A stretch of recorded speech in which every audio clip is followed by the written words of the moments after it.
I'll say I know a little bit about capitalism and the free market. I heard somebody, some corporate person say something like, they'll have to come to us.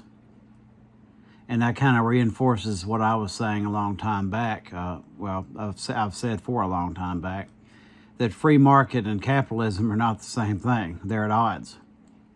I don't know why people think it's the same thing. It's not. The last thing capitalism needs is a free market.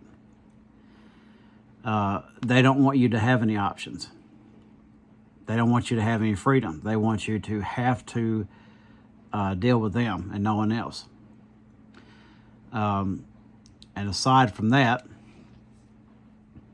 it's been occurring to me for a long time. They talk about, you hear people all over the political spectrum talk about how the wealthy have gotten wealthier, rich have gotten richer. And I've doubted that for a long time, at least in terms of the number. I think it's a distraction. This may be sort of a conspiracy theory, but I kind of think of it as sort of a distraction. Because what I have noticed, because they point this out also, is the poor are getting poorer. What does that mean? It means, to me, my definition of poor person getting poorer is not necessarily having less money on hand, although that could be part of it. It's needing more. And if you notice, things have gotten more expensive. So if you take how much money on hand someone has now, it might be numerically higher than what it was, 30, 40 years ago. But it doesn't go as far. It's like the whole minimum wage thing. You could take $10 an hour or less and go back to when minimum wage was first brought up to like $5.15. That's the first increase that was relevant to my work life. And that $10 would carry you very far. I can remember being super excited about making $7.75 an hour. Of course, this also is Tennessee. And I'm not a flamboyant person. But to me, I think it's a distraction. I think the numbers, call this a conspiracy. I think the numbers are a distraction. Because if you take a wealthy person and a poor person, the power that the wealthy has over the poor is because of that gap between them. And that's kind of what's going on. There has to be not only a big enough gap between them, there has to be more things that the poor person needs to spend money on.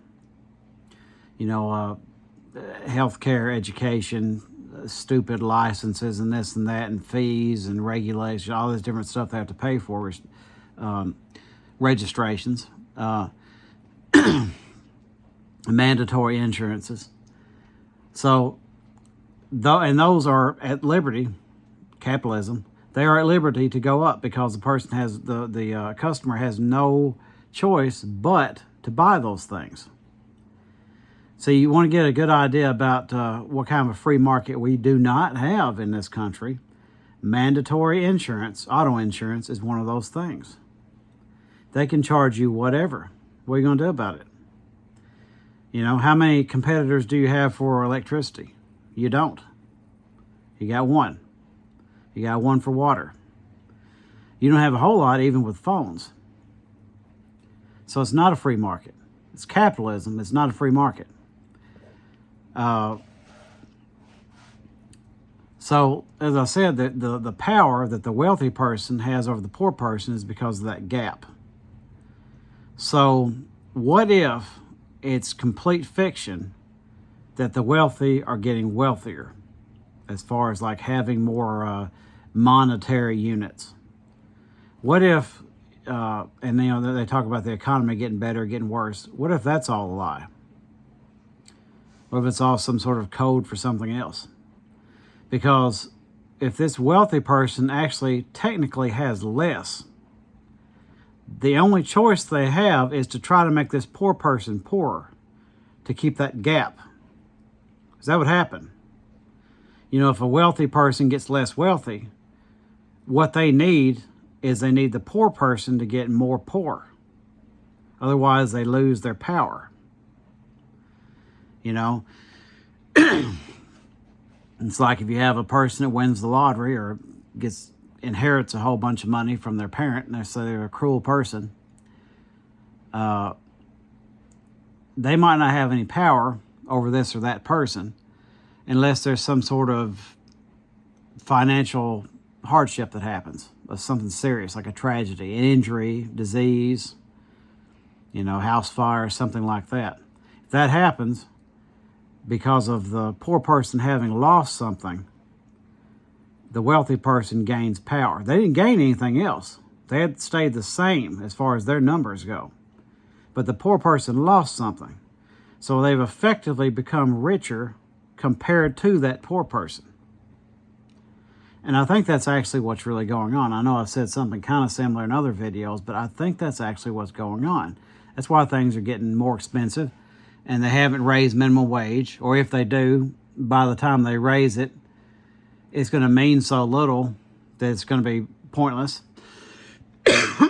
other than being used as a tool to crush small businesses and an excuse to raise prices up, which they were going to do anyway, and they have done anyway. So I think that's really what we need to look at. I think, you know, I was having this conversation with some of my family the other day, and I'm telling them, you're underestimating how evil these people are. Because they're seeing it as just greed, that they need more and more money. They don't need it. They need you not to have it. They need you to need it. That's the way that works.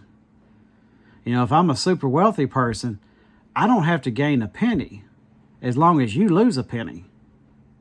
That's the way that works. So I think people need to start really looking into that. People with more resources and probably education, this and that, than I have. But what if that's the truth? What if the wealthy haven't gained anything? What if all that's a lie? Musk being going to be the first trillionaire. I mean, at some point when you get to a certain number, it's nonsense.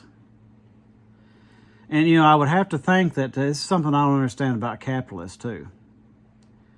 Even, you know, the free market people, whatever. For them, they don't believe in printing money, right? Supposedly. Well, wouldn't that mean that there's a finite amount of it? If there's a finite amount of it, then couldn't one person get all of it, in theory? Or a small amount of people get all of it and just sit on it? It's like housing.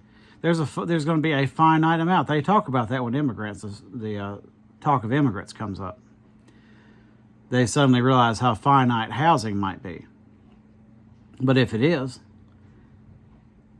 couldn't it be a possibility that a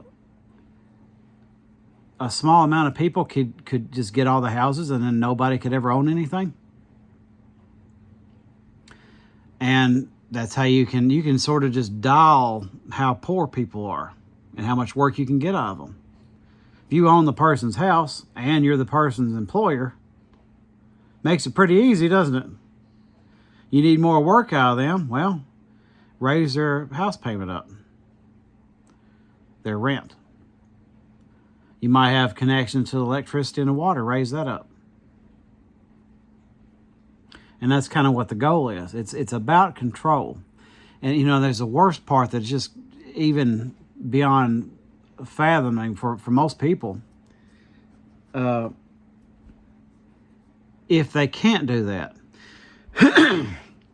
if you do get outside of that system, or you can't be worked, or there's nothing else to take from you, they'd like you to be dead.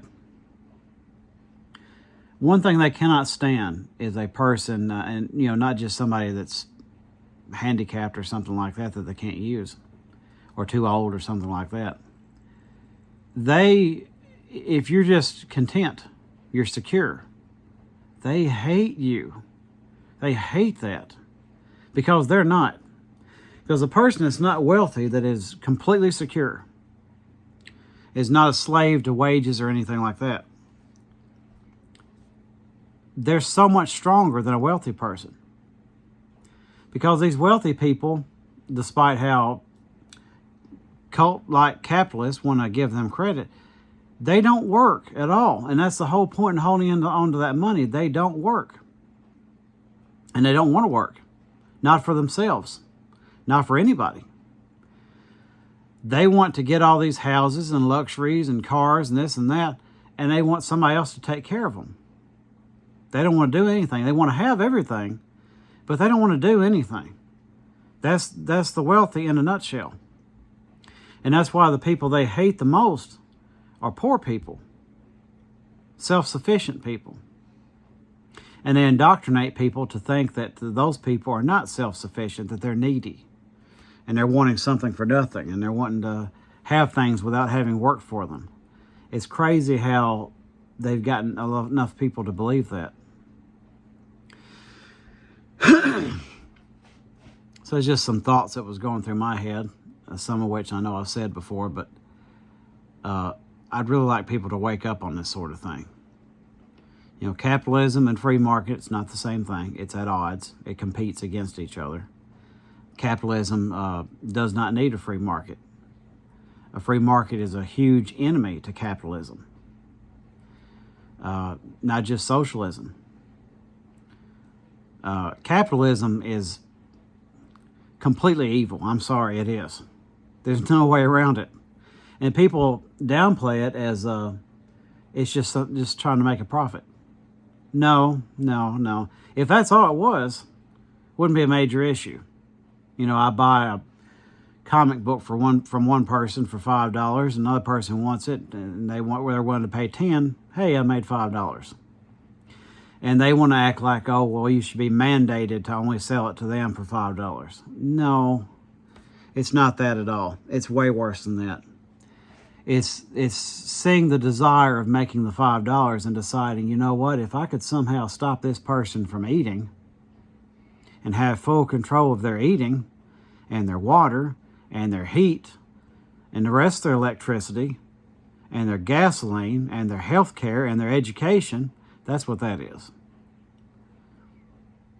It's a lot worse. It's a lot worse than what people downplay it as. But, you know, anybody who's had these discussions, you know, most people can't even define capitalism and socialism and communism or anything like that. They don't have any understanding for it. School doesn't exactly teach you that. And I'm not going to sit here and tell you I can give you a textbook description, definition for all those things. But at least I'll tell you that. So it's just something to think about. I had to get a few thoughts out there about if money is finite, couldn't somebody end up with all of them? Anything that's finite and with no sort of regulations or restrictions, somebody could end up with all of it. You know, how is that free market? How is that freedom or liberty?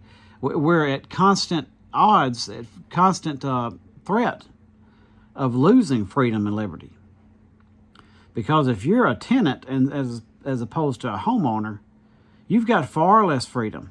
A lot of these people won't even let you own a pet. They take every penny. Mortgages are high enough. Rent is a lot worse. You can't even live how you want to inside your own home. And that's a stretch to even call it your own home. So that's just some things I was thinking about. More random thoughts about capitalism and the free market. Probably what I'll have to end up calling this because it's just kind of more ranting and rambling. But that's kind of how I do things.